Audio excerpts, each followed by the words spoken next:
Welcome to Pick Central. It's your boy Big Ev. Today is Friday, March 7th. Little college basketball Friday. Got myself, got Clemmer here. We got Steve, we got Dukes, we got Meek in the back.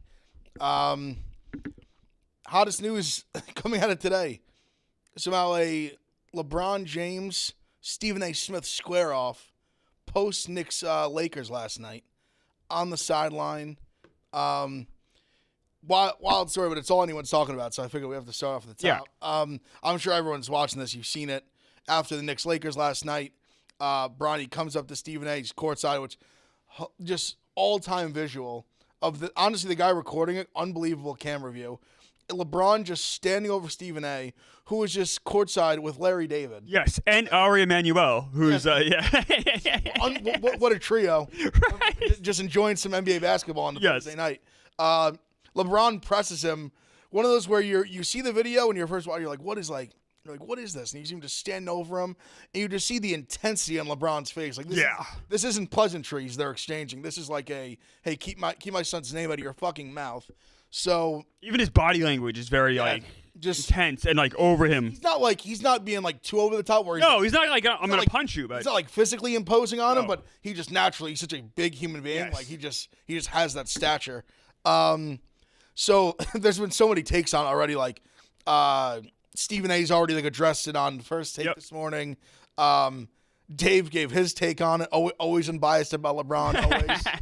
Honestly, I think my favorite about the video was I love obviously we know Dave so well, but the very subtle jabs he throws in where he's he's definitely not better than Jordan. The second star franchise, of course, to the Celtics. Always the little. I always appreciate that. But yeah, I mean it's just a weird scenario. I actually agree with Dave. The one part at least he said about Stephen A. using kid gloves. I was surprised. I don't know if you watched Stephen A's his take on it. I was pretty surprised. I didn't expect Stephen A. to come for the jugular on LeBron James, but I thought he'd be a little more hey, me too. He's a fucking grown ass man. And listen, I know he's 20 years old, so you can argue grown ass man, but he's a pro basketball player. Yes. He joined the NBA or he joined the league, He's in the NBA, G League, whatever. He's a professional athlete. But I was surprised that Stephen A. didn't at least push back on that level. Hey, you kind of, this is kind of your, I don't want to say brainchild, but that's kind of what it is.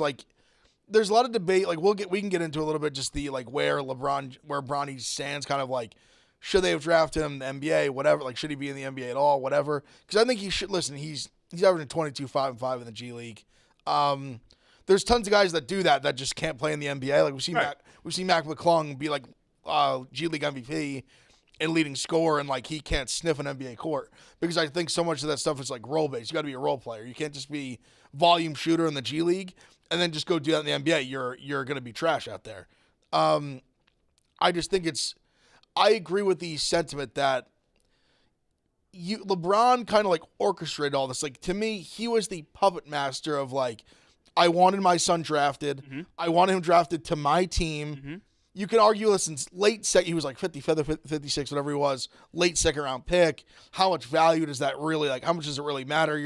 It's not like the NFL where you're just kind of wasting a draft pick. You compare other guys that were drafted around similar to him. They've had, not crazy impacts in the G League, averaging less points, whatever.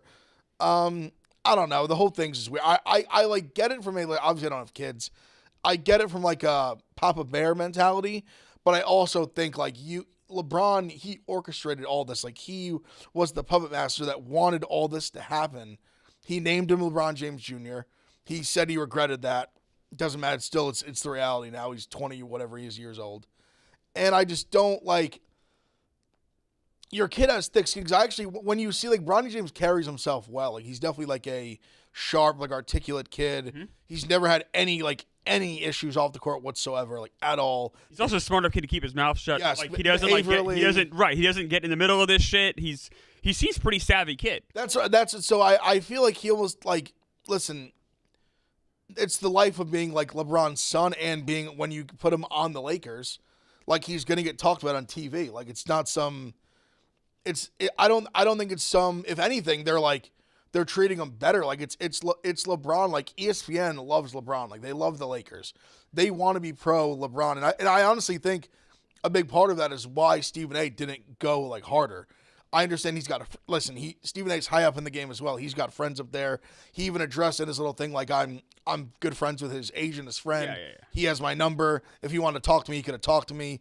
Clearly he saw Stephen A. at the game and just like saw red. That's kind of my take on it. He just was like, he's clearly had a bone to pick with Stephen A. for a little bit now at least. And Solomon was like, all right, I'm gonna go right up to this motherfucker and give him a piece of my mind. What's his problem with Stephen A. Smith? Because he, like, what did Stephen A. Smith do that was so terrible? I don't know. I don't think anything. I don't know I'm sure obviously he's been critical of him in the situation. I don't know. Basketball player. I agree. I don't know exactly what he said that LeBron would be so up in arms and just mad about it. I would be so mad if I was Bronny at LeBron. Like, this makes Bronny look so much worse. It does. He did nothing wrong. I agree. Like, That's a good Dad, point. shut your fucking mouth. Like, what the fuck? Like, this gets me in hot water now. Like, what? I didn't ask you to white knight for me. Well, you know, I think this, like that, the situation had like him pressing Stephen A. and then Stephen A. kind of almost like bending the knee to it, like on camera the next day. I think all kind of lends itself to something. It kind of had me thinking this morning. I was like, LeBron really is. He's almost like he's not bigger than the game, but like in a way he almost is in the sense that he really is so powerful that when like even me referencing the Puppet Master with just like getting like his own son in the team. Sure. He's so powerful. People of these like big, like a guy like Stephen A. who just signed a 5-year, $100 million contract as a like TV commentator, like one of the biggest stars in TV, period, in sports TV, easily. I'd probably argue like the potentially. LeBron is so powerful. He can basically get people who, like Dave said, like if this is anyone else, Stephen A. is going nuts on them this morning. He like can't wait to get his fucking hands on them, like verbally on the show. And you just see LeBron is so powerful. He can basically make people like just not like go at him like that. And you could argue, listen, LeBron gets criticized all the time, but I think on like certain levels, like if you want to be like remotely on like good terms with him or whatever, like you can't say like anything about him, his son, who like we said is an NBA player. I don't know. I that was a point I hadn't thought of, that how bad it makes Bronny. I agree with that for sure. I don't like. Yes, LeBron is a huge figure and he's incredible. He's the second best player, NBA, in my opinion, second best ever. Or you could say someone could say first, whatever. That's fine. He's one of the greatest of all time, like the elite. His power and influence in the game, though, is only a for now thing. Like when we sure. The time is undefeated. It's gonna come pretty quick, I give LeBron tons of credit for being as incredible as he is at 40. It's amazing. But regardless, everyone has an end date. And Stephen A. Smith will still be on TV, still be shouting long after LeBron is gone in the NBA, I think. I'm not so sure about that. I mean, LeBron's already outlasted Skip Bayless on TV. Who's to say he won't outlast Stephen A.? I do. Good point. He just signed a 5-year, $100 million contract. What if LeBron has another 5 more years left at him? I don't know. I also don't think Stephen A. Smith will go quietly in the night in 5 years. I would be interested, though, to see how many G League players that are 20 years old that are averaging 22 points per game in the G League wouldn't get like 4 minutes like a game when they come up to like the Lakers. I think it's if he was like 28 and doing it, it'd be like, all right, dude, like your time's up. Give it to like a younger guy.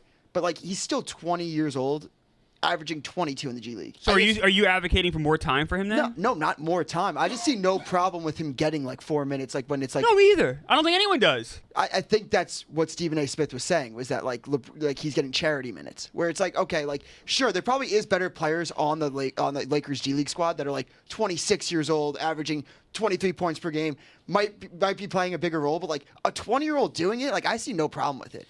I think it's fair to say, was that the comment he got saying he gets charity minutes? Yeah. I would argue he does get charity minutes. I'm not saying he is good enough to be in the G League, like clearly. He's played one game since February 13th. Right. Like I'm just saying, that's what you're saying, that he's not really getting, like you're saying he's not really playing. Right, like it's like it's not like he's getting like 12 minutes per game when he's out there. I got you. It's like you're playing with like 4 minutes to go. It's like, all right, like I think that a majority of players that would be in Bronny's position that are 20 years old, averaging 20 minutes on their G League, would get the charity, like the 4 minutes to like playing at MSG when you're down 20. Sure. All right, fair enough. No, that's fair. That's kind of fair. where I stand. I'm also not as well educated in the entire G League system. And I do know, like, you are right. Like, a bunch of people average 20 points in the G League, and they can't do shit in the NBA roster. And that's fair to say. And I'm not even saying like Bronny will be a successful NBA player, but he's still 20 years old doing this. He deserves at least a chance. He's proven that he could do it in the G League. Like, he at least belongs in the G League. He's like we were talking about before the show. If you look at Anton Watson, who was drafted before him, he's averaging like 12-5 in the G League. Kevin McCullough, who's drafted right below him, he's averaging like 10-5. It's like he's performing. Like, I will say I think he's played 7 G League games. I'm not trying to be shitty, but No, it's the facts are right. Because the thing I was gonna say too. And also, I will say maybe he'll get even better though. Maybe that is. And also going off the whole he won't play away games things. People are like, oh, he's getting special treatment. It's like, yeah, how many times does First Take talk about a G League player this much, and if he belongs in the league, and all, there is just something different about the Bronny situation that compared to a regular G League player. These arenas aren't big enough for safety protocols. But see it's weird. But the only playing away thing, that's where I think that's fair to criticize, and even if the arena or whatever is a legit issue, I think that's a fair critique of he's a ham sandwich player that's not playing away games. Yeah, no, that's not a good look for a guy that's trying to make his way in the world. I think if you ask Bronny though, he wouldn't want to be in that position. No, I know he definitely wouldn't. I think he's a good. I think Bronny has literally done absolutely nothing wrong. And everything right. To my understanding of at least in the public eye and the way he's handled basketball. Obviously the guy had a traumatic heart thing happen. Passed out. He doesn't use an excuse in interviews. I like this kid. I'm not a huge LeBron. I don't like LeBron James. I'm a Celtics fan. The whole thing. But I'm rooting for Bronny. I love LeBron too. I'm the one Celtic fan that loves LeBron. Well, I think he's gotten so much hate. It's hard for some people not to kind of turn the other way. I think it's rare that we've seen a player of his stature get the hate he's gotten, but I also think it's because the expectations. He's also a weird mercenary too, where he's bounced around from place to place more than other great players have. That's true. He's also lived up to all the hype that was put of course he has. Surpassed it. He's nitpicked. I feel at this point because he's basically there's been nothing for people to really point to being this is he fucked up right here. So everyone's trying to be like this. If this is his biggest fuck up is sticking up for his kid with Stephen A. Smith, it's a hell of a if you think he's had zero scandal. Right. His literally, you could argue his biggest scandals was the decision. I was going to say literally the Miami decision, and he does. Yeah. Which was just obviously that's more a. I actually didn't have a problem with it. You can disagree with it. Why is that big? Is a big free agent making a move? Why? I wish more guys would do it. It was entertaining as fuck. I think it was just that he was he's the only person that I can recall that he had a press conference not to introduce himself I'm on the Heat to make his decision. I liked it. No one's ever done that before. I thought it was great. It was also the biggest conceded, but yeah, if you could go back, he earned it. If you could go back and be the decision never happens, or make the decision happen. I'm voting. Make the decision happen. Me too. I want it to be a part of history. The coolest thing when I was growing up, I remember being at the park shooting hoops, discussing all day with my friends. Where's LeBron going to sign? Mm-hmm. Where's LeBron going to sign? Did it Where's work? LeBron? Yeah, and then everyone rushing home to my house to watch his 5-minute decision, and then shitting on him for it. It was all my friends were Knicks fans, and I was making fun of them. That's funny. That's what it was. As a Knicks fan, it wasn't the funnest. The closest thing, I kind of knew it was kind of known he was going to go to Miami. Yeah. Except for I feel Bosco. everyone kind of had the instinct he was he was going to go to Miami. Except Bosco. He had because everyone knew. I think it was a known thing. He went to Miami and met with D Wade. They had a little powwow. The three of them, I think. Except Bosco. Yeah. Bosco was he's looking at Greenwich houses. Yeah. the closest thing to the decision was Kevin Durant saying, "I'm going to the Warriors" in a Players Tribune article. That's the only that's nowhere near. But it's way different though, because that's how most guys sign. Just most guys, you find out they're even the biggest players just via Twitter or whatever. I know, but it's the closest. It's nowhere near the same level, but it's the closest thing. I wouldn't even put it in the same planet. We also find out guys sign, but whether it's just from reporters. Yeah. So it's when a guy announces his own decision, I feel that should happen more. Did you even watch the? I saw a clip of Cat talking about finding out he was getting traded. Yeah. Wild. He legitimately found out. Shams basically hit him up and was he basically found out immediately was hit up by Shams, instantaneously, being This is what it is. Like, they literally, I think, had a dinner. Like, it was either that day or the day before, I guess, because it was literally the season was about to start. It was the end of September. And they had, like, basically, they were about to have media day. And I guess before the big media day, they have, like, a big team dinner to explain, like, all the, like, and I think it's kind of around the league, like, kind of every team does it, where everyone gets together, like, all right, like, this is, like, the squad. This is, like, our whatever 12, 15-man roster. Like, get together, have a little nice big dinner or whatever. And then it essentially was like it was either later that day or like the next day. He just gets a call. And obviously they make the playoff run the year before. He's like, oh, this is, and just kind of like so out of nowhere, like it was like his agent basically saying like, yep, it's happening right now. Like there was no beforehand, no like, hey, like they're talking about this might happen, like say like alert. It was just like, boom, like you're a Knick. And then just like that, like, and then it was public literally like a minute later. Shams posted it and it was off and running. It's just wild the way, like, that shit.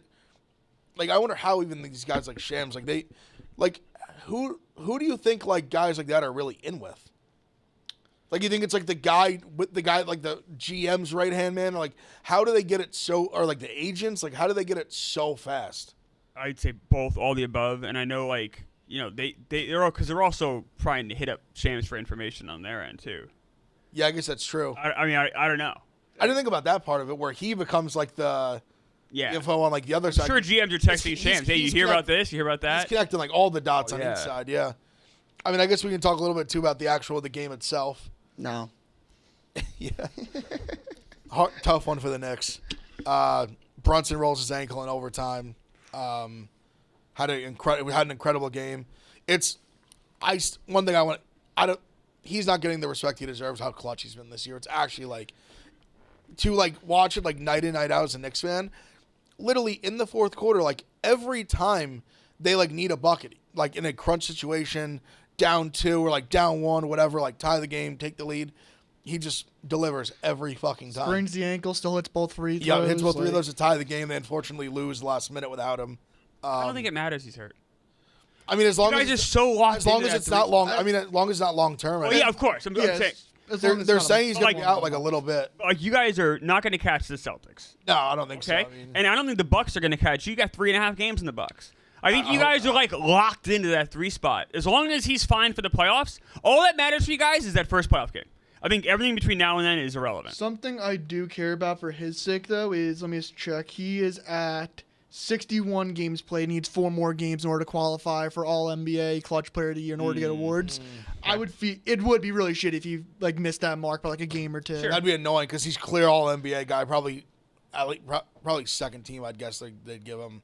And then, yeah, I mean, clutch player, he should be like the lock of the millennium. There's no one that's more clutch than Jalen Brunson this year. Not even an argument. He'll always try to make the right play at the game on the line. It's like every shot, every big shot, like he takes that 3 down 2 with like a minute left. He makes it every time. It's unbelievable. So, Jesus, I hope he's all right. There's 4 teams that are locked in right now. Cavs 1, Celtics 2, Knicks 3, and on the West, Oklahoma City 1. Yeah. That is like, obviously, you can write it in pen. I think it's done. Depending on how long Brunson's out, it's not crazy to see the Knicks fall into like 4 or 5. Though. You think so? I think 4. Honestly, but the Knicks fall into 4 wouldn't even, like, it really wouldn't matter that much. It would probably help them, if anything. Their odds are dropping. Well, yeah, with Brunson hurt. Just with this 20 games left and you got a 3.5 game lead. I mean, you also don't know what they will be without Brunson, though. Like, yeah, that's a problem. But you saw, like, when he was off the court last night, you didn't know how to run an offense.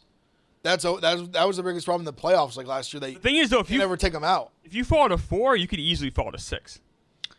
No, because they have a 6-game lead on the Pistons. I'm pretty sure. No, it's 5.5. I'm sorry, but the difference between 4 and 6 is thin, though. Is my point. Mm-hmm. As long as we stay in the top 4 to have like the home series in the first round, because I would almost rather play the Cavs than the Celtics. So like, oh yeah, and the Cavs are no slouch. It's more just I think the Celtics are that good and that deep. We match up better with the Cavs and the Celtics. The Cavs are great. It's not a slight on the Cavs. Yeah. It's just like if I had to pick the lesser of 2 evils, I think that's what I'd go with.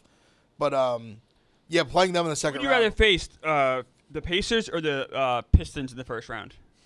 Honestly, I'd rather get revenge on the Pacers, to be honest. Yeah, it's tough because the Pistons have also weirdly just like had our number. It's very strange.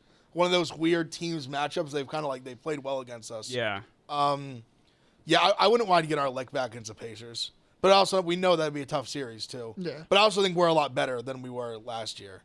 I think so, too. As long as we're all healthy. Like, Right. Towns and everything. I definitely, and Bridges, I definitely think we're better. I mean, last night Towns and Bridges just completely Yeah. sold the game. Last night it literally was like go Jalen, go offense. Towns was bad. Bridges was basically a non-factor. That's a game Towns should have dominated. I mean, crazy. The Bridges Lakers don't have a center. Bridges only took 6 shots. Deuce was bad. Deuce was like over. He had a bad game off the bench too. Hard played good, but that last possession, like he didn't look the clock. OG's been fucking unbelievable. Since he came back from that foot injury, like he's like playing like great OG. Really like, good. Really, the best really he's good. been since like November. Really, really good. But yeah, we'll see what happens with Brunson. I was like, we're gonna take some calls today. We'll get the phone lines fired up at 888-85-STOOL. Questions, obviously massive college basketball week. We got conference tournaments really going at it today. Really last big regular season of college basketball tomorrow. We got like Auburn, Bama. Got Mizzou, Kentucky tomorrow. Auburn, Bama. That's big for Rico, right? Huge one. Yeah, it's big for the. It's Auburn. I know it's Auburn's senior night. They're 7.5-point favorites. Crazy. Auburn's really good, man. Really good. But a ton of good games tomorrow. Big UFC card tomorrow. Me and Robbie did a breakdown of that. I interviewed Alex Pereira, the UFC champ. Check that out on YouTube, Spinning Backfist channels. But I'll take questions on that. We'll do NBA. You want any baseball for Clemmer? Anything's coming up around the corner. You'll lose my voice. But anything, we'll take calls. 888-786-6522. Baseball less than 3 weeks away. Yeah, crazy, man. But I want to say we'll do a little college basketball too. I want to say actually check out give out High Point. We'll see how that's going. I would say Dukes. Anything that stands out to you for the weekend that you're thinking about? I'm all business today. Yeah. Ooh, look at that. Do tell, please. Dayton VCU tonight at VCU. Huge one. Okay. Huge one. This is implications for the first time. There is. I'm going to give this a 5%. If we win tonight, we could. Everything would have to go right. We're talking our way into a potential bid. An at-large, you're saying. You're talking me into an at-large for Dayton? Potential. When you look at how weak the bubble is. Are they even on like the next four? Some people have us. Lenardi doesn't have us on his landscape. I've seen 2 bracketologies that have had us as not the first 4 out, the next 4 out. Okay. This would be a Q1A win, which would be huge. Which then, if you just look at our entire resume, you're like, they only really have 1 bad loss. We'd have 4 Q2 losses. Everything else would be Q1. It's not as bad as people think but the metrics don't like us.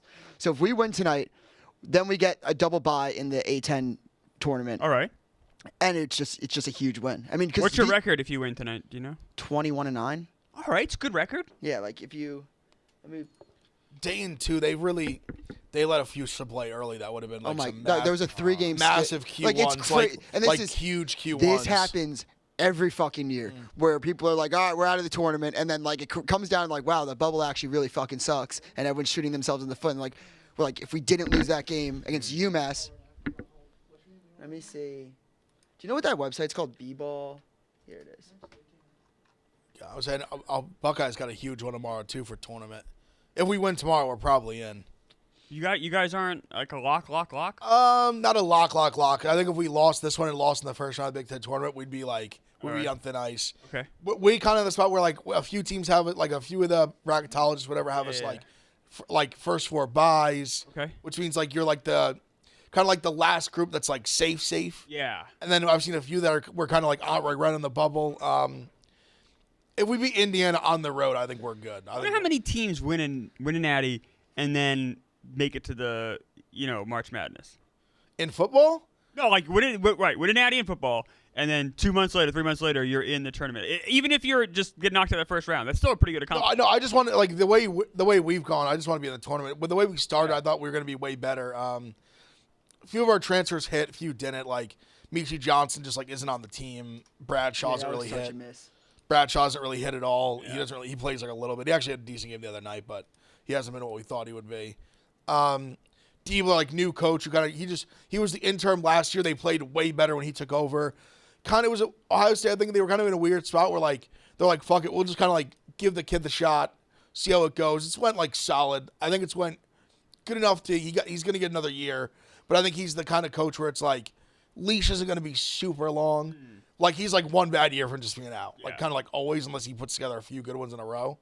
What do we got here? So this is JBR bracketology. He nails it. I think he's one of the most underrated bracketologists. He's got the Buckeyes as a 12. Yeah. And then anything in purple is a lock. Is Indiana gonna get in? Probably. Yes. Really? Probably. Right. They played a lot better as of late. And honestly, they reek of a 20 run. You think? They've got talent. I mean, Bello's good. Like they're playing their best ball. They got some good playing for their guards. coach. Let's go. Like it feels like no Good for pressure. Like, Bibbs. and when Indiana has so much pressure, and now that their coach is getting released, it feels like they're playing like carefree basketball. Yeah. Like they're not like playing with the stress of like keeping their coach. Indiana, I like. It depends on like obviously matchups. We talk about that all the fucking time, but they're a team that I sneaky like. Yeah, they beat us the first time around. And then you just see like the bubble just fucking sucks. Like all these teams blow. Yeah. That's honestly what's helped Ohio State is like we beat Texas, we beat Nebraska. I guess we went 1-1 with Nebraska. North Carolina, people are really coming around on because of their wins recently. Yeah, they've been playing a lot better. They beat the shit out of like the pillow fight in the ACC. Yeah. Like they're crushing them. Mm-hmm. But now it's an interesting scenario where if they beat Duke, which I don't think they will, but if they beat Duke Saturday, now you're going to start talking yourselves into, oh, you know what this feels like when they made the championship. The Caleb run. Love team. Yeah. I mean, if they beat Duke, they're 100% in my opinion. There's no question about easily in. Is that game in North Carolina? It is, right? And they're going to be probably like Interesting. 10-point dogs. Yeah, for sure. That's how good Duke is. I mean, Coach K's last game, they were like 12-point dogs. Really? Yeah, when they won, they were bad that year. They weren't even good. That was magical. I remember we streamed that in the Hoboken studio. Yeah. Unreal. What a I day. remember that. What a day. All right, we'll get some calls going, Meek. Who we got? Ryan, college basketball. You said Brian or Ryan? Ryan. Brian, college basketball. You're on. What's up, brother? How we feeling about the motherfucking Gators? Yeah, yo. Really, really, really fucking good. Really good. Final Four team. I've been telling y'all since November. Really I am good. They have so everything. Fucking hype about them. Talk to me. So, I'm feeling so confident. I love them for the tournament. I think they're primed for a great run, but I have some picks for you guys and potentially a debatable, whatever you guys wanted to talk about. Give me the picks first and then end with the debatable. Okay, perfect. So, I was looking at the tournaments. American East Conference tournament winner, Bryant, and Big Sky Conference tournament winner, Montana. Okay. Dukes, Feeling good about both of them? What was it, Brian? We like Brian and Montana. I don't know much about Yes, Montana, but I do fucking love Bryant. I've been watching Bryant. I think they're head and shoulders above the rest of the America East. Obviously, anytime you play Vermont, they're so well coached that like I think they could sneak up on Bryant. But for the most part, Bryant just has like the transfers. I love shout out Ryan Daly, assistant coach for Martelli Jr. He's my guy, St. Joe's legend. But I really like Bryant as well. I think they're like not like. They're not going to win a game because they'll be in like the 16-15 line, but they are, in my opinion, a team that can like cover the spread. What's the Like line? if the spread was like 12.5, I like Bryant to cover. What's the line on Bryant to win the conference? To win the tourney is minus 110. Okay. What's Montana? Montana For the is Big Sky. plus 210. Okay. Together, looking at plus 491. Okay. Parlay, I like Who's it. who's like Montana's competition? Montana's competition in the Big Sky. To be honest with you, I was watching Three Man Weave this morning, and that was a pick from them. But what is it? I like the honesty. Yeah, I respect it. 100%. I'm not gonna Listen, smart people listen to smart people. That's right. Shout out 3 Point Sniper. That's Yeah, my guy. I'm a 100%. heater. What do we got for the debatable? So debatable. We were Also, I talking think we about just made up that LeBron word, James. but we're gonna keep Hey. rolling with it. It's a new segment. Thank you. So we were talking about LeBron James on the show earlier. I was talking to my stepdad about it. What do you guys think about LeBron James potentially being the first majority owner of a sports team as a former player? Didn't Jordan? Jordan was majority. I would say Jordan was majority, right? With the Hornets. Yeah. He's not anymore. I believe Mario Lemieux might have been as well. Lemieux owns a hockey team? He owned the Penguins. Owned, past tense, I think. Oh, shit. Okay. And I believe Jordan was the majority owner, I believe, of the Hornets. Then I don't know what I'm talking about. But I think it actually caters more to your point that LeBron, if anyone could do it, it'd be LeBron. But it's an interesting topic, and I think you're going to see it more and more in sports, where like these guys now have so much money when they leave their sport that they could become owners, which is crazy. And you wonder who's going to be the first one to actually. Lemieux, I think, won a cup as an owner, so that's pretty good. But as far as non-hockey, Jordan was a failure as an owner. Horrible. Could LeBron be a great owner? I don't know. You wonder, does being a great player give you the same mindset of being a great owner? I would say no, but because you want different things, right? I mean, the thing that everyone always talks about with coaching, and I think it kind of like lends itself to it, is like the level. Like there's a certain level that like a LeBron can get to that you could sit there and work your ass off forever. You can just never. It's a level you just physically cannot attain. You're incapable of doing that. So I wonder if someone with that kind of capability, like they even use something with Kobe, like, oh, it's kind of like they kind of have there's something in their brain, their body. It's like just do it that like everyone else just doesn't have. Great players typically are not good managers. Like Ted Williams flamed out as a manager. Larry Bird's the exception. Larry Bird was actually a good coach, but there aren't many great players who were great coaches because it's easier if you're like a guy that always had to work for. Like think about baseball managers, like Mike Scioscia, who's like a catcher, or Joe Torre is a great player. But there's it's a lot. It's like the David Ross type. Hard to relate. For LeBron James, who's going to be able to relate to that? But right, David Ross. Everyone can kind of relate to a guy like that. Kind of like a backup. Yeah, a guy had to fight to be in the major leagues. And, actually, someone who I guess think about in the Elway was a good not owner, but he's like front office guy. GM. I guess we've seen them be good like GMs. Yeah, like John Lynch has been a. John Lynch is a Hall of Famer. He was a phenomenal player. So I guess we've seen some of that, but I guess ownership and that's a little different. Buster Posey is the Giants now. We'll see how he does. He's new to the job, but it's true. Appreciate the call. Hey, listen. Interesting topic for sure. If the Buckeyes can't do it, I'll be rooting for the Gators. I'm a big fan. Walter Clayton's my favorite player to watch college basketball. Appreciate the call. Oh, yeah. And what is it? If they make it on an extended run, would love to potentially come in and meet you guys. But if not, I totally understand. Have a good one. If they win the Natty, you can come in. Woo. Done. Wow. Tour. Yeah. They win the Natty, you got to tour on when made. Done. Good luck. I really genuinely. I can tell you, he's honestly. I really genuinely watch. Like they are just such a fun team to watch play basketball, and they really just have everything. So if the Gators win, that kid's in here with us. All right, I like that. He's been pulling to him all year. This is Jackson. He wants to talk about the Warriors. I'm presuming he's mad at Clemmer. All right, Let's do it. Jackson, you're up. Clemmer. Yes. Resident OKC fan here. Not going to talk shit about Anthony Edwards this week. But Clemmer, I think you're being a little delusional about the Warriors. I'm delusional. Okay, how so? You just think by selling and trading and trying to restart.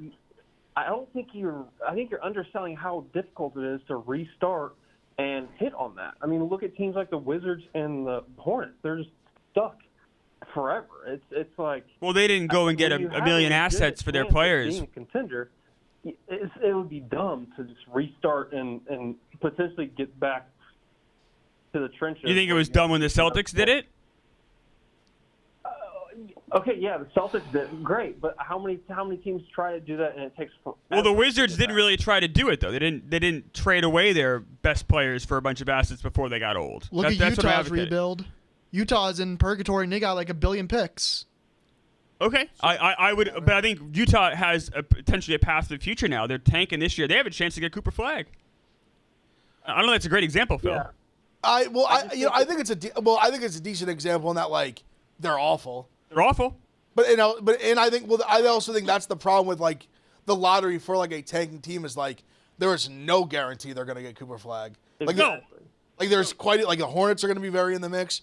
Obviously, well, Pelicans have well, how it works is the three top teams have the same odds, right? So those 3 teams. But even teams after that have a chance. Have a chance, right? But it's much less. Like the hold on, Meek will know this. What pick is it that the Thunder have that they could have a really small outside chance of getting it? The Clippers. Clippers pick. Thank you. If the Clippers don't make the playoffs, right? The Thunder would have a lottery ball, right? To get the Cooper flag, which would be insane. Right. And they have the Sixers pick if it lands from 7 to 14. Damn. Yeah. Thunder. So I'm still confused how it's delusional to where's the delusion part? I think in other sports that was the word he used. In other sports, they tank and they get a guaranteed top pick. It makes more sense. But with the lottery system, it's just you're selling on the idea of hope, but there's no guarantee that even if you get a top pick, players can be bust. But of course, even then, there's no guarantee you even get a top pick if you have the worst record. It's like you're selling on an idea when realistically, if you're a 4 seed, that's a contender. You can say they have no chance, but if you're a 4 or 5 seed, that's a contender. And you have Steph Curry. I think that's delusional. What do you say? I think that's more delusional than. I don't think it's anything else said it. What he's saying? 5 minutes. Maybe not just the service level, a 4 or 5 seed contender, but I think a 4 or 5 seed that is in their situation, their roster. Weren't the Knicks a 4 seed last year? No, but that's where. That was delusional. They were not getting past the Celtics. They were a 2 seed last year. They were a 2 seed. No, but you also just ignored the point I was making of not just because you're a 4 seed does not mean you're a contender. But I think the Warriors with their. You said that. No. The caller just said that. The Warriors with their makeup, with they Steph, you could argue with Steph, which he pointed out. Okay. That kind of team. I think you could have a strong argument. They are a contender. You might not think they're going to win. I don't think they're going to beat the Thunder. I don't think anyone in the West is going to beat the Thunder. I don't think they're going to beat the Lakers either. I think it's not just the Thunder though. It's the problem. I think they could beat the Lakers. The Lakers are playing great. I think the Lakers are really. I'm not saying they definitely. I think them and the Lakers is a competitive series. If that was a second round matchup, that'd be fucking. You think they beat Denver? I don't. I think they can. I think they can. I think the odds just get long. I think the Nuggets problem. The Nuggets are the best player in the world, but their problem is I think since the championship they won, they've lost a few key pieces, and some of their other key pieces have not played as well. MPJ has not been nearly as good. I think Aaron Gordon's been as good. And they've lost some of those guys that were key on that team, like Jeff Green and Bruce Brown, were big parts of the team that maybe they were flashing the pans for that season. Jeff Green's obviously a vet, but you get my point. Right. Those little add-ons. They fit in really well to the 7-8 deep they went, and they had Christian Braun, who's still been a solid player, is developing, but they haven't been able to put it all together around him since then. So I think the Warriors and Lakers are both very capable of beating the Nuggets. And I guess the Warriors are capable of beating those two teams. I'm not saying they definitely will, but I think they're close enough with the move they made to Butler. I just don't think they should. I'll say this: since the move for Butler, in fairness to the Warriors, they've looked really good. So maybe I'll be proven wrong. Yeah. Maybe they'll go on a run, and Jimmy Butler was exactly the right ingredient they needed, and they'll win the West, and then they'll be in the NBA Finals. I don't see that happening personally, but also I didn't see them going 10-1 either. So we'll see. I actually also think the Butler thing too, putting him with Steph, I think his style of being a bigger defensive-minded, I guess guard / 2/3. Yeah. But I think that fits with Curry, especially an older Curry. I think they fit together. I think it takes kind of the defensive pressure off Curry a little bit. Absolutely. And where you're just putting Butler on the other team's best guard. And I don't know. I actually think Butler gives Steph some longevity, some extra longevity of getting to just really more focus on his offense, and especially how much he runs off the ball and everything like that. I appreciate the call from a non-Warriors fan as well. Yes. Thank you, but I mean Thunder. I won't congratulate you early, but great fucking spot. You're in a great spot. For a long time. Thunder fans should know the value of picks more than anybody. You guys are so well stacked and in such good shape for the future. You guys did it the right way. Yeah, perfect sidebar, Clemmer. I'm stuck in this where you were previous to your title last year. If the Thunder don't win a championship in the next 5 years, it's the biggest collapse ever with our roster, our age, and the amount of picks we have, and it's a terrifying spot to be in. Obviously, enjoy the run, man. Enjoy the run. Would it be more disappointing to not win with this team, or more disappointing to not win with KD and Russ? And Harden. I think you have to say this team because even though draft picks and equity we have too. Yeah, that's a good point. I would argue this team as well because also he was also walking. They were walking into like prime LeBron and all that. Like that's not in the league right now to the same degree it was then. Life's short, man. Enjoy the run. Don't worry about. No. Listen. I know it as kind of like this doesn't come around all the time. It's a good problem to have. Yeah. It's much better than the alternative. So best of luck. If it's not the Knicks, I kind of hope it's you guys because fuck the Celtics. Hey, come on now. Come on. What the fuck was that? Come on. We don't need that. We don't What need they that. say fuck me for? Yeah. All right, Meek, who we got? Steven from Kansas City, college basketball. Steven from KC, what's up? What's up, fellas? Happy March. Happy March. Happy March. I got three things. Topics, a little A10 talk with Dukes. Then I want to talk a little power conference tourneys. And then I want to end my call with just round table Final Four picks. All right, let's do it. Cool? Go with A10 first. Let's go. All right, so A10, so Dukes. I know you A10 sickos are crazy. Yes. So when Dayton doesn't make the tournament and VCU's in, are you rooting for VCU? Do you root for the conference guy, or do you just pick whoever you want? I fucking hate VCU. I mean, I thank God every single day that I don't have to go to a commuter school. I didn't go to a commuter school, but they are a good program. I wouldn't necessarily root for their success personally, but I do root for the conference. I actually think that if VCU gets in, they'll get in as like a 10 seed, 11 seed. They'll be very underseeded. And I was just talking to Ev about this before. I think they could go on a run if they get in. 100%. So like the Loyola Chicago run, we all Loyola Chicago, or They weren't in the A10 yet.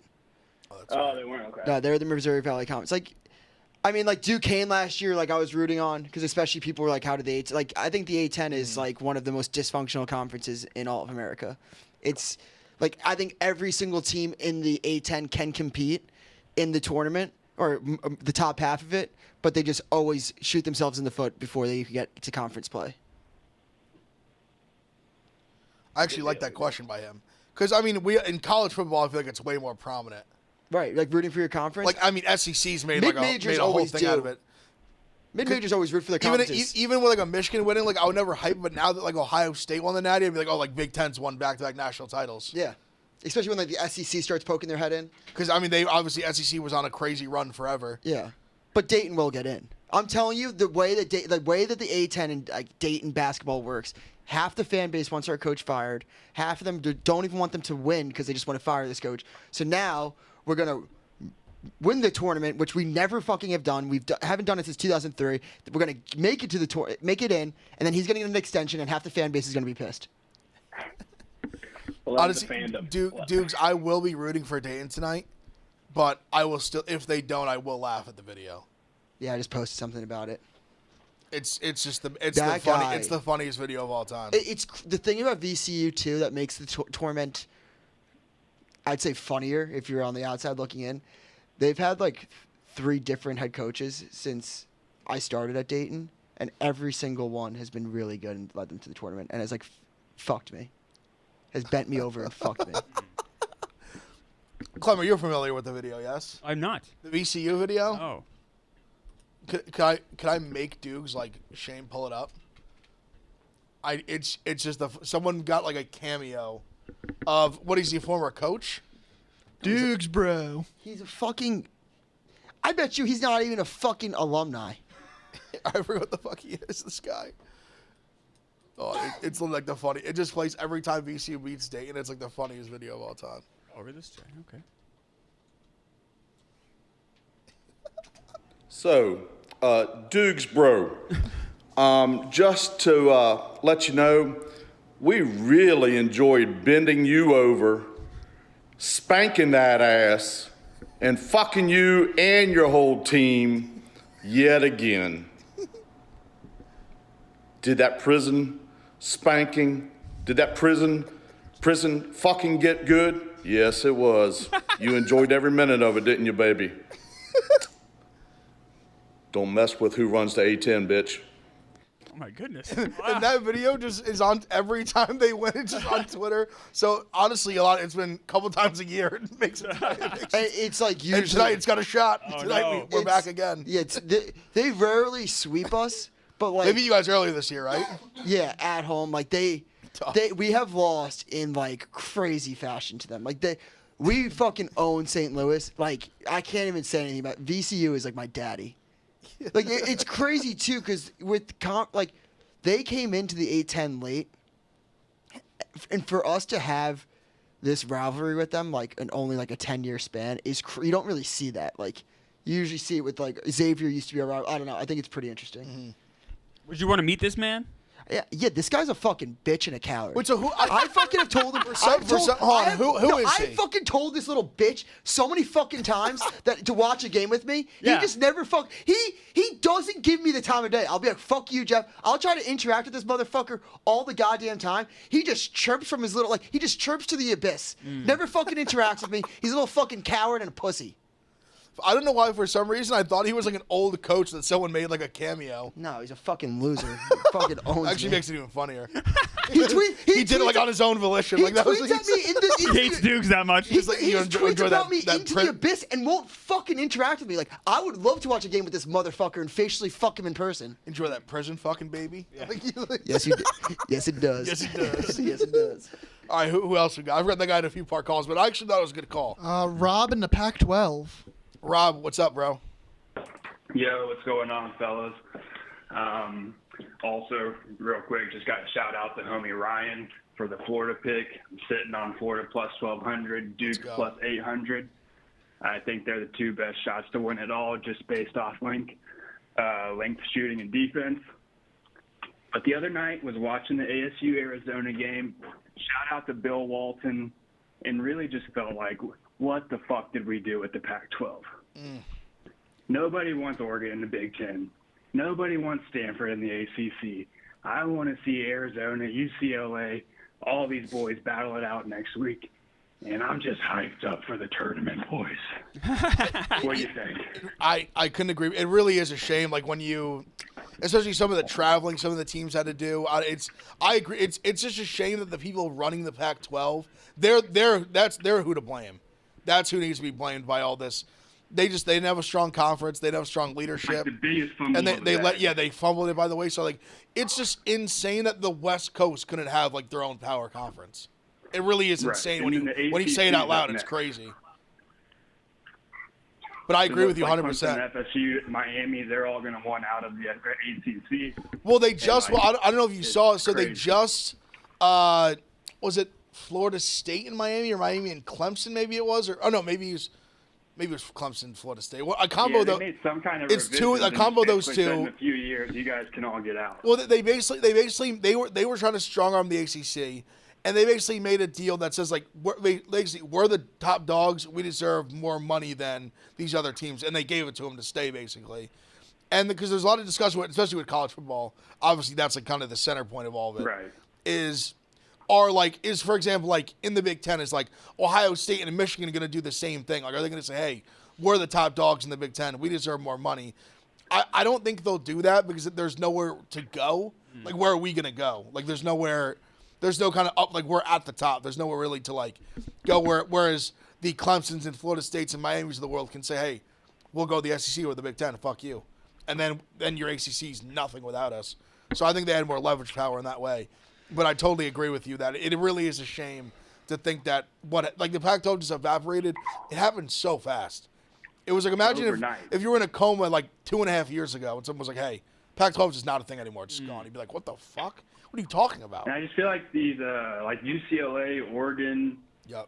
USC, I mean, are pretty good, but they're just getting like swept under or stand in the shadow of like the Big Ten and the tradition. Yeah, I mean, they're just not like without the, obviously it's just tough. Like you have obviously Oregon, like football and basketball, great programs. I mean, USC obviously down a little bit this year, but both like obviously strong.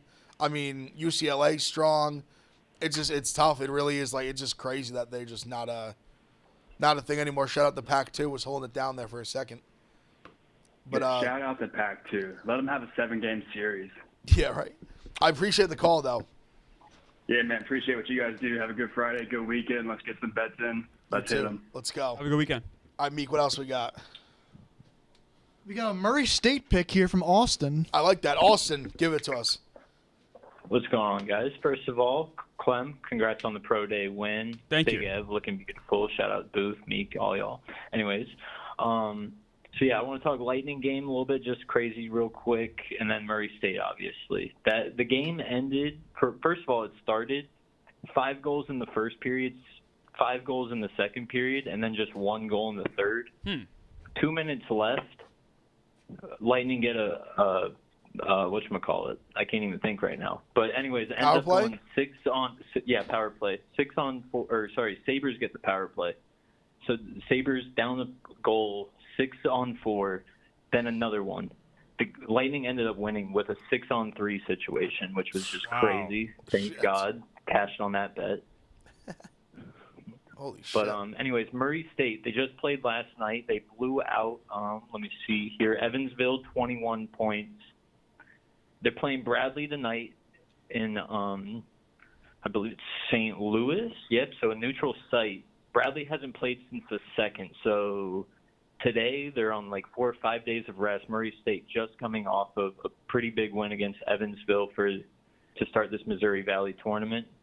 I really like Murray State here. They only lost to Bradley by, let me see, 2 points in Bradley. So in a away game, they lost by 2 there. Murray State's been kind of hot. I really like the money line here. What do you guys think? I remember that game. I think I had Bradley and it was a disaster. But I like the pick. Dukes, we got any feel on that? What was the On name? Sorry. Murray State Bradley? I like Bradley a lot. Interesting. I like Bradley a lot as a team. Why is that? I don't know. I think that, I like that. no, that's totally fair. I've just only watched them. I only watched them and Drake really in that conference. Obviously, Drake's playing. Yeah, Drake's really good. They're like definitely the top. top dog, but like obviously Bradley has like a program as a mid-major team. Like that's like the only people that can really compete with Drake in my opinion. I don't hate the spot though because I was going. I mean, I'm not going to pretend to be like a Missouri Valley Conference like expert. No, fair. I knew you're just in the weeds of the Right, like that's that's. a little bit than me. It's like if you're going to ask me like what teams do I really watch in like the Missouri Valley Conference, it's like Bradley, Drake. Yeah, Northern Iowa. Yeah, like those are like 3 teams that you could close your eyes and be like, yeah, good programs. Yeah, Drake's playing the Salukis only starts in like 10 minutes. Appreciate that though. I like the pick. Murray State. I'll ride with the boy. Appreciate you. Yeah, thank you guys very much. Go Gators. Go Gators. All right, Gators. Yeah, the Gators. The Gators are fired up. Gator show. All right. This guy's a bone to pick with Dukes. VCU Dayton. Oh, no. Okay, let's go. All right, a little fuck you. big A10 day. I like it. All right. Not a bone to pick. Meek got that wrong. What a shock. First off, as Church. a UK fan, I have to say I do not root for any other SEC team to win the championship. That is cuck behavior.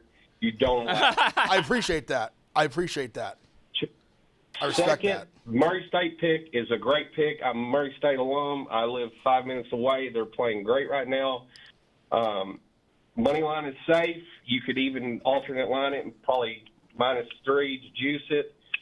As long as they don't get off to a slow start, I think they could win by 3, 4, 5 points. And my pick to give you guys was I really like the over in Dayton VCU. The last 6 since they last played, VCU's averaging 76.5, Dayton's averaging 79.3. The over/under is 141.5. With the implications, I think that this could be a close game, possibly in overtime. But I feel like they're playing great. There's stuff on the line. I feel like it goes for the over. What I needed from Dukes was Dayton has burned me so many times this season. And even especially in their last 6, they're 3-3 against the spread. VCU over the season is 13-5 against the spread as an 8.5-point favorite. The line tonight is 9.5. Tell me why Dayton is not going to let me down and break my heart again. I can't. That you see, you fucked up. Like I'm when you bet on Dayton, you bet on them because you think that they can compete, but you can always guarantee that they will break your heart one way or another. I'm not going to guarantee anything when it comes to Dayton breaking your heart, but I will say when it comes to VCU, Dayton is one of those teams where if they were playing UMass tonight and they were 4.5 point favorites, which is a slim margin against a shitty team, I'd be like, don't take them. They play down to their competition. When they play VCU, it's always war. They know what's on the line tonight. They're playing for a double bye in the A10 tournament, which is fucking huge to have.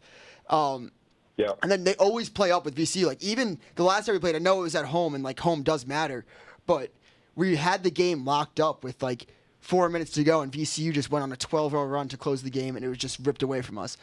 It's always close. It's never a blowout. The one time I can remember in recent memory was a blowout was Dayton at VCU in 2022 when we won by 30. That never fucking happens. We also have a lot more to play tonight than VCU does. VCU has the conference locked up. We're really playing for a lot. I mean, if we win this game, I said it, and I know it's fucking crazy to say. I don't even fully believe it yet. But if Dayton wins tonight, they're playing their way towards the bubble, like, hard. So I think Dayton. I didn't even take the points. I always take the points. I took Dayton straight up money line. You like his over too? He said he likes the over. See, like when you go back to the over too with the pick, Dayton's defense fucking blows. Their offense can really get going. But again, these are such wars that, like, I could see this being like a low scoring game. VCU's defense is pretty fucking legit. It just depends on, like, the game flow. But Dayton plays just depends who has the tempo, which if Dayton controls the tempo, which I think they're going to try to do, it's going to be a slow down game. And Dayton's hot right now. I mean, on the season, they're averaging 75 a game. Right now, they're averaging 79. VCU's down a little bit from their season average at 76.5. So, what's the total? You sold me. 141.5. An alternate line. I'm riding with this caller. I'm taking the over in this game. I'm going to take Dayton plus 10.5 alternate line over, and that parlays out at 224. I like it. I'm healed. I'm ready to be hurt again. Let's ride with Dayton in the points there, and let's get it. I appreciate the call. We love the call. Dukes, he's in your foxhole. I do like also someone. Yes, I just was like, it's usually always a close game, except that one time in 2022 when it was a 30-point lead, and I looked down at the chat, and the chat's like, "What about in 2022 when Dayton won by 30?" I was like, "I just said that." Yeah. Love it. You can't have a long memory and be a good gambler. No, that's right. That's right. Like a quarterback. Or a closer. Yeah. Quarterbacks and gamblers. This game, by the way, this reeks of Dayton going to overtime and Dayton not covering. Losing a heartbreaker. Oh, they lose by 10 in OT. Yeah. Brutal. I would say give it. That's why we got the alternate line at 10.5. There we go. Yeah, that's there we go. Yeah. Appreciate the call, my friend. I would say Thanks, guys. We'll take a couple more. Sam has some picks. All right, Sam, what do we got? Yeah, what's up? And also, I'm an A10 guy. I'm a St. Louis guy. Dudes, it sucked watching the Billikens lose to Dayton the other day. But the other day, what about the past 20 times? You guys, we own you. I know, but the other day we had the lead for a little bit and then just fell apart. Hang the fucking banner. No, it's okay. VCU owns me. But I have a college basketball pick for tonight. It's Portland versus Pepperdine, and Portland just beat Pepperdine by 22 times in February, and the money line's only minus 135-ish. Wow. So yeah, I thought that was really interesting. So that is fascinating. Wow. So wait, so who do you like? You like Portland? Yeah, correct. All right, I like it. Yep. I like it. Appreciate the call. For any soccer guys out there, I got MLS, Atlanta United team total over 1.5 tomorrow. I like it. That's it. Thanks, guys. Thank you. Appreciate it. Mixing MLS. All right, what else we got, Meek? Jeff, you're on. Hey, thanks, guys. I'll make it quick, very quick. Big East tourney future when it comes out, I'm taking Xavier. They've been playing great lately, and I think if you look at the advanced metrics, they're as good as St. John's has been since basically mid-January. That's 1-2. Clemmer, Texas Rangers to make the ALCS. Ooh. Plus 380. Shout out DraftKings. Their offense is absurd. Plus 380. That's not a bad play. People are high in the Rangers, man. They got DeGrom back. Even if they make a wild card, they'll win the wild card round. Their offense is, no offense, Big Ev, their offense is 10 times better than the Yankees as of today. Yeah. And then the last one for you guys, in the weeds tomorrow, Brown. The Ivy League, only the top 4 make the tournament. Yeah. Brown has to win. The Ivy League tournament this year is in Providence. Yale has nothing to play for tomorrow. Every game starts at 2. I like that one. Last one for you, Big Ev. I think it's going to be Aaron Rodgers. We'll see. I think it is. Oh, no, don't do that. I think it is, too. I'm actually glad because I haven't got to really talk to Connor about this like full. He's been gone. This is where I'm at. This is where I'm at with the Rodgers thing. Do I think it's going to work? Like in terms of like Giants are just going to go have like a good season? No, I don't think it's going to work. But there's a part of me that's like, the quarterback play's been so bad. They assembled like the worst quarterback room in history last year. I think you obviously if you sign a 42-year-old Aaron Rodgers, I'm thinking the money's not going to be crazy, and I'm also thinking like you're still going to draft a quarterback, whether it's 3 overall or it's in the second round or later on or whatever. I'm saying it's not going to work. I'm saying that. I've sold myself on worse things than this probably. That's all I'm saying. As a Giants fan, we have gotten so low. It would be nice to see a quarterback that can throw a forward pass. I said that too last year, and look what it got us. Oh, he could throw a forward pass. It got us just a lot of just, and he was good enough where he won games. He won a couple extra games, and we probably should have. And then instead of having a top 3 pick, now we're picking 7th. Because my thing with the Giants is they're in this like. They're in a very unique spot because we're at the top of the draft. We don't have number 1, but we're obviously high up. Not a great quarterback class. There's the arch thing looming. The schedule is fucking brutal. The Giants have a gauntlet, a brutal schedule. One of the worst on paper I've ever seen. But they kept the coach around. They're kind of in this spot where like if you draft a young, if that third, whether you trade up to 1 or you take Cam Ward or Shedeur or whatever at 3rd, like you're not going to take one next year, literally no matter what. Right. I think there's almost no scenario where that happens. Right. But I agree with you. If you sign Rodgers, he's probably, and maybe there's a chance Adams comes with him. They're both for cheap. I don't know. Yeah. Adams probably doesn't come cheap. Adams is not coming cheap. Rodgers maybe on his standards. Yes, I would agree with that. I don't know. They probably win a few games. I agree with you. They probably win you a couple that are going to take you out of the top spot. I almost just don't know like what the Giants. I almost don't know what they should do because like someone's got to play quarterback this year. I think you get as bad as possible, right? But the alternative is winning 5 games. That's dick. But I agree with you. But the problem is, we have a coach and a GM who are legitimately fighting for their lives, right? And they're not going to do that, right? And realistically, if you look out in the market, Aaron Rodgers is the best quarterback. I think that's just available to sign.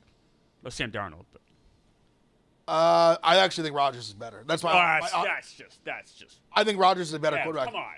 No, what? You watch a lot of football. Come on. I do. You know your shit. Come on. But truly, right now, if everything was the same for both teams, and I wanted to win a football game, I'm not saying this. I promise you, I don't think Darnold's good. That's it's not even Brett Rodgers.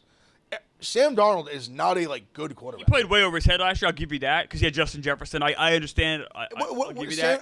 My thing is, if you plugged in Aaron Rodgers last year to the Vikings, I think they're better. Listen, they won all the games, so it's hard to argue. But you saw when shit really mattered, and they played good teams, they got fucking dog walked. It was because Sam Darnold sucks.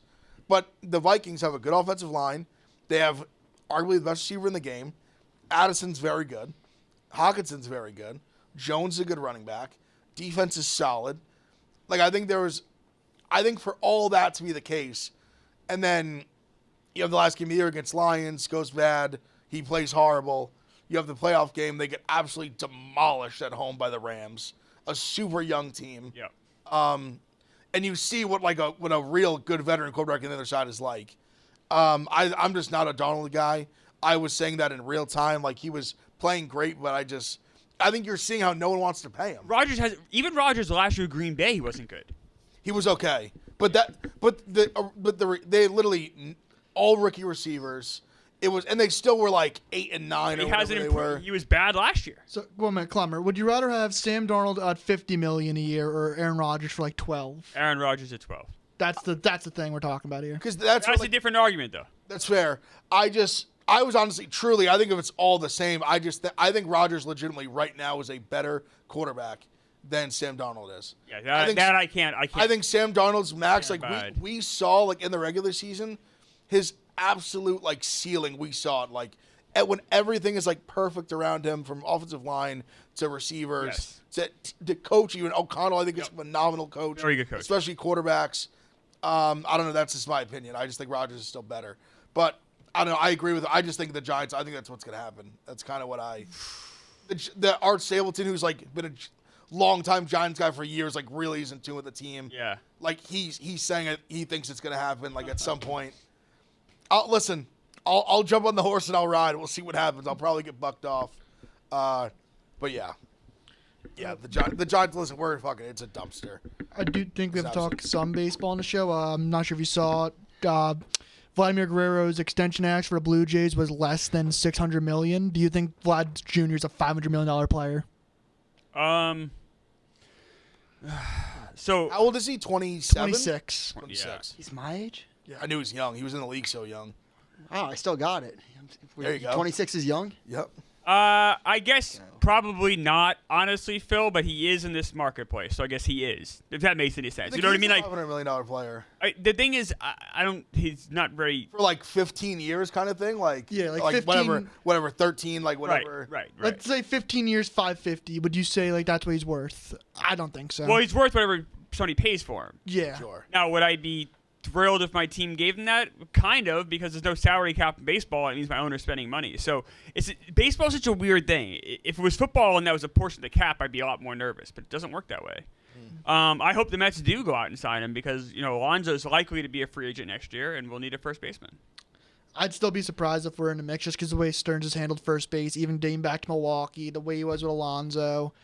But your whole thing is like Stearns won't spend money on this on first base and or starting pitchers. Yes. All right. Well, you need to spend money somewhere. He spent $765 million on Juan Soto. Right, but there's other.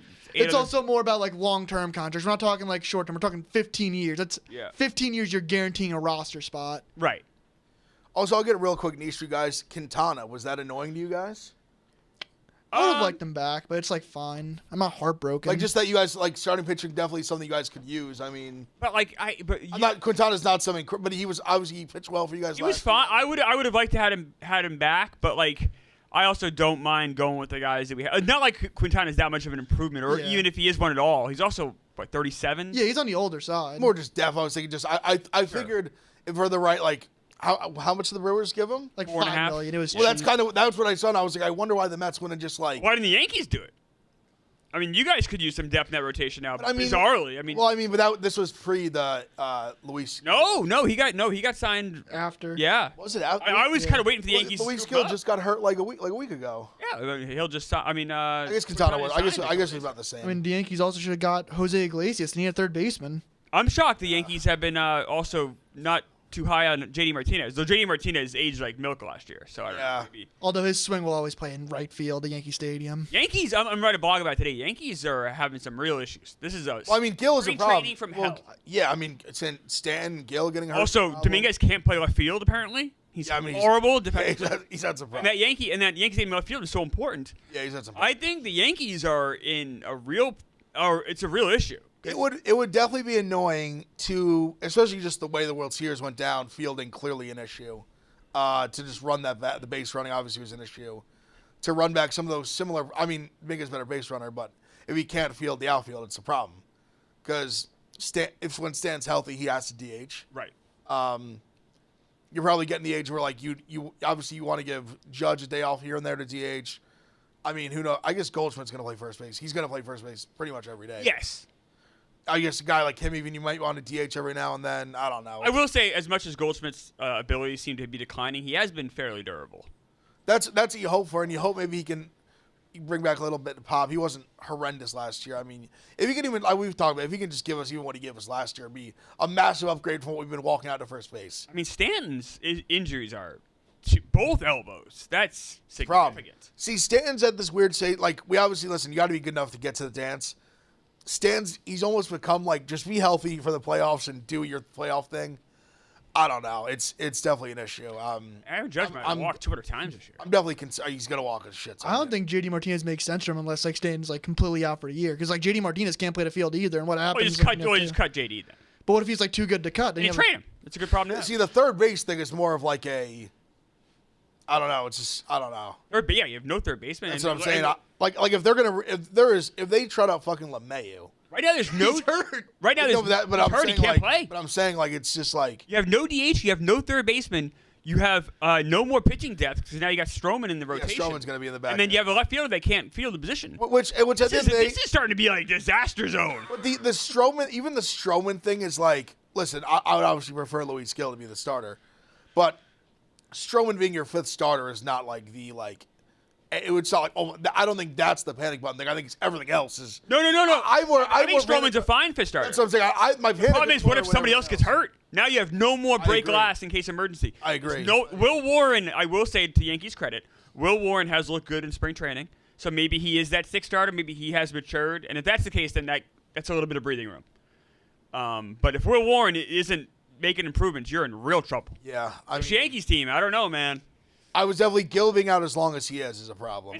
And the Stanton thing was a shock. Yeah. I mean, I don't know if they. I don't know. I don't fucking know. I'm still. It's basketball season, so I got the Knicks going on. I'm trying to will the Buckeyes into the next tournament. All right. We're putting those problems in the back. Okay. And you got Aaron Rodgers too. You got to worry about it. The Giants are like my Giants have the biggest spot in my heart, so they always are like on my mind. But yeah, I don't know. We'll see. Aaron Rodgers is going to be a Giant. I just know it. I just know it. I know it is. It's going to be something else. And me and Meek will be doing the dance all year. Obviously, we'll end it with picks. Clemmer, go ahead. Yeah, so I want to ride with that caller. I like that play about the Dayton over 141.5, Dayton VCU. And then on a play here, some money line parlay. Raptors money line, Timberwolves money line. Timberwolves playing the Heat, who haven't looked the same since Butler's gone, obviously. And then the Raptors are playing the Jazz. It's in Toronto. That parlay is plus 110. So Raptors, Timberwolves parlay. All right, so I tweeted them earlier. My day plays. I'm running a high point right now. They're up 10 in overtime. I've got Radford. 10 in overtime? I'm sorry. At halftime. My apologies. Up 10. Yeah. They're up 15 right now in the second half. So, but they were laying 15.5. So. Okay. I'm on Radford minus 3.5. I'm on Stony Brook plus 6.5 and Illinois State money line. Straight up 3-point sniper Illinois State money line. Tonight, the only ones I've locked in I have Illinois minus 4.5 against Purdue. They're playing better. Their team's healthy. It seems like now. I'll tweet out if I add any more, but that's what I've got right now. Dukes, what do we got? I got Dayton money line tonight. Let's go. I never take the money line. Let's go. I'm gonna have to ride with you on Dayton, at least with the points. I love the points. I might also just sprinkle the points. Then I like Lehigh on lacrosse tonight against Navy. I've been loving the college lacrosse betting, and then I usually do college basketball when it comes out tomorrow. All right, let's go. Yeah, well, if we look at all, I'll have a huge card tomorrow. Yeah, I actually did take a future. I took a parlay future. Let's hear it. Recently. I have two. Let me pull it up on my app. I have first one, Notre Dame to win the lacrosse championship, Celtics to win the finals, Houston to win the tournament. That's 43 to win 6,000. Okay. And then I have a 5-pick. It's Notre Dame to win the lacrosse, Celtics, Houston, Oilers to win the Stanley Cup, and the Mets to win the World Series. Wow. Mets. Wow. 50 to win 800,000. Wow, all right. I was saying 50 to win like $10 billion. Because I don't know why. I've been like, when I unload into my DraftKings account, there's like a little bit left over. I start like just fooling around with the parlays, and I'm like, wow, this looks so fun. They're actually, so that's some, there's a big UFC card tomorrow, pay-per-view. Someone on like a Wikipedia thing, there was something that like said like the results already happened. And some kid, they were like the most ridiculous. Like it was like Pereira by like second round sub. Like this guy's never like He was a kickboxer, and it was like all these things that was like 79 cents that went like $1 million. I love, and I also I've never really, I barely do these like, you know, like those tickets that you just see online where it's like people predict. Yeah. Yeah. And I don't really do it. I tried doing it with conferences. I kind of failed on that because thanks Penn State. But yeah, this one I'm feeling good about. Let's go. Mets. Honestly, Penn State. Listen, I've had way worse. I'm 4-0 already in my head. Penn State in hindsight is just hilarious because I don't think they're gonna make the Big Ten like conference tournament. Which is literally the top 15 out of 18. They're the perfect example of what Rico talked about being like 9 deep. Like they lost Puff Johnson. No, for sure. Season was over. I want it to come down to the Mets just because imagine like Deuce joining the streams in Deuce October. will be the biggest with the fan. Dodgers. He'll be a bigger Mets fan than you guys. Oh, yeah, he would be. $800,000 on the line. We're gonna find out really quick how much likes because like by the summer, like I might watch more Mets games than Meek this year. All of a sudden, I'm not even kidding. I don't miss a game. That's not possible. That's actually crazy. You don't miss a game. Meek's a maniac. Yeah. Yeah, but like a game. He's a Meek freak. I was gonna say, don't you have dinners or something? But we know he doesn't go to dinner. He doesn't do anything. He just watches the Mets. That's why I need at some point Meek. Wait, Meek, have you met Blutman in person? No. I need because they have so much like that. Like there's just not like social life. It's Mets. It's like the sports. It's ball. Can I one more thing that I want to bring up that Meek brought up in the group chat last night? And I want you guys to take a look at this. He says Paolo Banchero sucks. I don't think he's a good player. He's given me this take recently. Right, and we've talked about like how NBA nerds fucking hate Paolo. Fine, I'm not even analytics bad. Yeah. Last year he was an all-star, right? Yeah. People were really high on him. Yep. I'm going to pull up his stats. I mean, he's got to be averaging like 25, 7, and like 4, 5, something like that. Let's see. Less games played. Just compared to last year, you're saying. Let's see. He has awful from 3. He has 2 more points on more shot attempts. 2% less free throw. I almost nailed his stats. Same exact I say 25, 7, and basically. 4? Is that 24, 7, and 5? Yeah. The only thing that went down is his 3-point percentage. Yeah, it's a pretty big part of the game. If you can't shoot. It did go down significant, but he had a good, for his standards, he went from 30 to 34. But his effective field goal percentage is basically the same. I mean, he's 22 years old. I'm not calling him a bust. I just don't think he's like an all-star player right now. Do you see what I'm saying? No. I get what you're both saying. I think you both are like in Dukes. I think you're right, but I also respect Meek grabbing a guy early on that he's like, I just don't see it. I just don't. Great play, I don't see it. That's fair. I will allow him to have that take. It's not even a Meek thing. It's something I see online, which is fine to have the opinion. Like that's not what I'm not even like. I'm not hitching my wagon to Paolo Banchero. Sure. I think it's fucking crazy though that the narrative last year was like you saw like NBA Central, not Centel, like being like, who could be on the Olympic roster next time around? It's like Paolo's definitely going to be on it. And then like now in this year, it's like the guy stinks. Yeah. It's like he's arguably having a better season last year. And he wasn't an All-Star this year, and last year he was. What is it, game? Because he was just injured? Yeah, which is a big part of the game. Yeah, he missed a good amount of the year. You can't just totally. You can't just totally. But like in the same sense, it's like crazy how you're talked about as like a rising star. Like next man up, and now it's like you suck. I think right now, I don't even think he's a top 30 player in the league. America loves to hype player up and then tear him down. I'm telling you, they're coming for Anthony Edwards next. I'm telling you, mark my words. And Anthony Edwards is having a great season this year. I'm telling you, they're coming for Ant next. Not the way like he's coming for Paolo. Like Ant's clearly a top 30 player in the NBA. But obviously he's probably top 15. Like, yeah, I'm not arguing like easily. I'm saying that like comfortably, but. I'm telling you, they're coming for Ant next. And Ant had to do more. By the way, coming for Ant next. Laughable that he's ever compared to being better than Tatum. Thank you. It was hilarious that people even tried to push that aura. It's his aura. I mean, I'm still putting Steph Curry over Tatum right now. Aura. I'm not trying to go out for dinner with the guy. I'm watching him play basketball. The aura thing is might be a little bit over. People also hate the Celtics. Like it's like. Well, no, but it's also you guys. And listen, if I was you guys, I would be defending Tatum with my life too. He's a top 6, 7 player in the NBA. He also is a cornball. Like I think they both can be. Who cares if he's? I don't care if he's a cornball. I don't care. I do not give a fuck about. I said I know. Obviously, you guys defend him, but he's a. Who cares? No one should care about that. If he was on the Lakers, he'd be. I try to fuck the guy. I'm watching him play basketball. He's just lame. But I'm saying you saying you don't care, but when I say it, you get really mad. People like obviously you care because I care that people give a shit about that. People hate I mean, it's the human. Celtics. But the That's insane to me. part of the allure of sports is like there's a human element to it. There's guys you like, there's guys you don't like, personalities. It's all part of it. But to it doesn't take away from like his how good of a player he is or like that they're gonna win. What is when they start comparing like Anthony Edwards to him? And it is doing that. But it's people they just like him more as like a human. That's fine. And then because of that, there will be people that will like start to say basketball takes it. Well, that's where I get upset. But I think just saying he doesn't have like aura is like he's just not a cool guy. There's nothing like that. Isn't it? Shouldn't. My point is. I'm looking for Fonzie. But that's my point. Looking for layups. It should not matter looking for to great Celtics shots. fans, and you should defend him. Like if I was a Celtics fan, I'd be defending him like a motherfucker too. It's more to say, it's my take on it. A lot of people's Do you take think that if he was on a different franchise, he'd be the face of the NBA? No.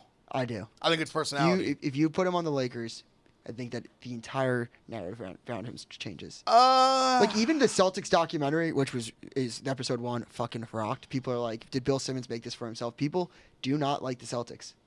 Like NBA Twitter hardheads fucking hate the Celtics. Anytime you want to tear them down, they jump on board. Well, you want to know what it was too with them? I think this core, and this is kind of what my thing with they're coming for Anthony Edwards next. When you win early, you're like I actually saw Gilbert Arenas say something like this, and it resonated with me. Just that like when you win early, the expectation for you almost is high too fast. Like the comparison he made to Anthony Edwards was like Cade Cunningham. Obviously, Ant's a little older, but stick with me for a second. Like Ant, they make this run last year. They kind of win more than they were supposed to already. Ant's really young. They go to the conference finals. They beat the Nuggets, who just won the championship. Mm-hmm. It's almost like your base gets like higher. Your foundation gets like higher. They also traded his second best player too. No. You're right. I'm saying it should not be a knock on Ant personally, because I agree with you. Like the moves they made around him in this offseason were horrendous. Yes. Trading Cat was fucking horrible. Mm-hmm. Literally, I feel like the joke in the NBA now is like, you know who like Anthony Edwards could use next to him? Like Cat would. Yeah, right. They're like you know what I mean? And I think with Cade, the team was so bad that he's been able to kind of like grow with the team, and now he's having this great year.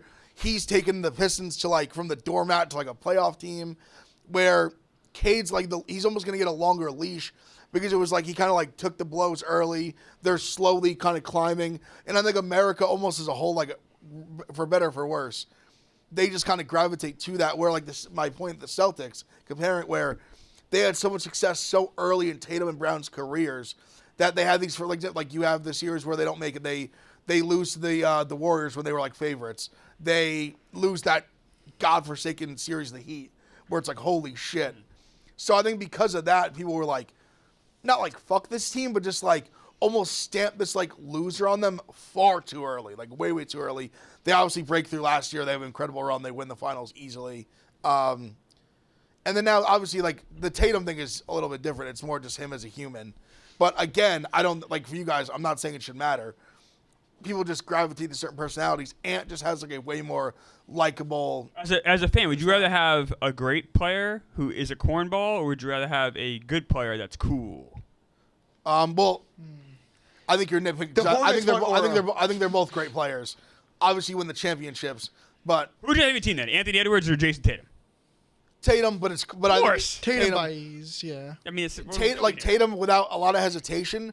But I don't think it's like the craziest. Like I'd rather have Tatum, no doubt. Even last week, I get why he got hate because you just saw it coming. But when he did when him and Jaylen Brown did the get the fuck out of here when they're up 25-3, like there you go, you're getting nitpicked on that. I knew that that game wasn't over. Like the Cavs were definitely good. Yeah. And we're missing 2 starters. It was like Tatum and Brown played about as good as you could fucking play. Yeah.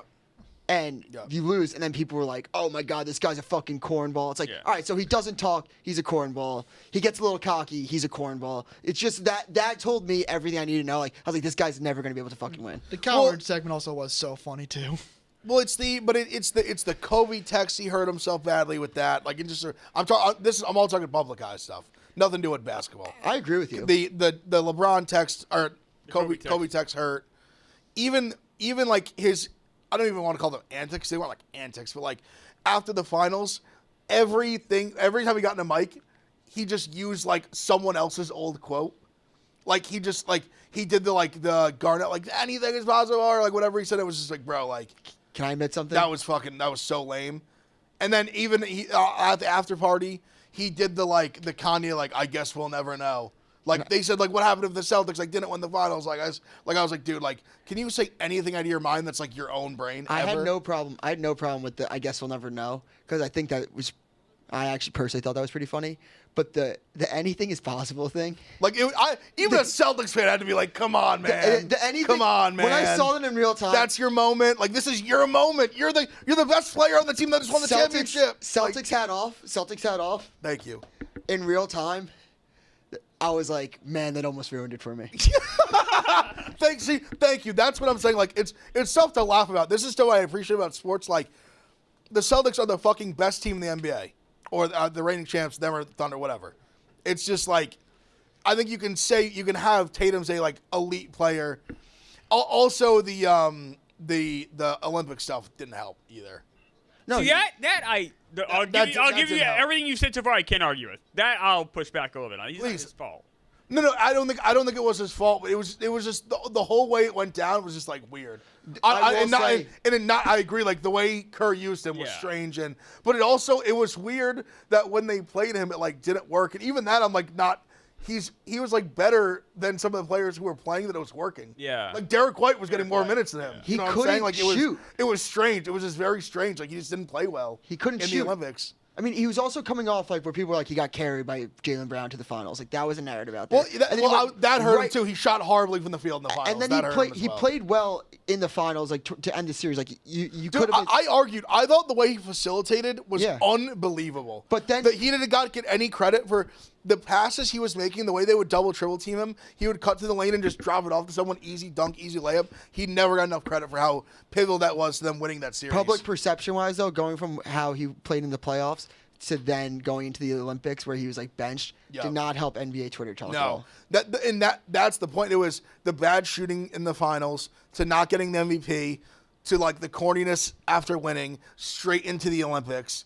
It just wasn't good for his the public aura, whatever. But again, if you're a Celtics fan, that shouldn't mean anything to you. That was a nice little talk to end the show. Yeah. We'll end on that. Fuck the Celtics, though. Hey, come on now. Everyone have a great weekend. God bless. Like the stream. We'll be tweeting out full cards tomorrow. Huge NBA card. UFC. Duke's love picks. I'm sure Marty and Rico love their picks. Appreciate everyone watching. See you Monday.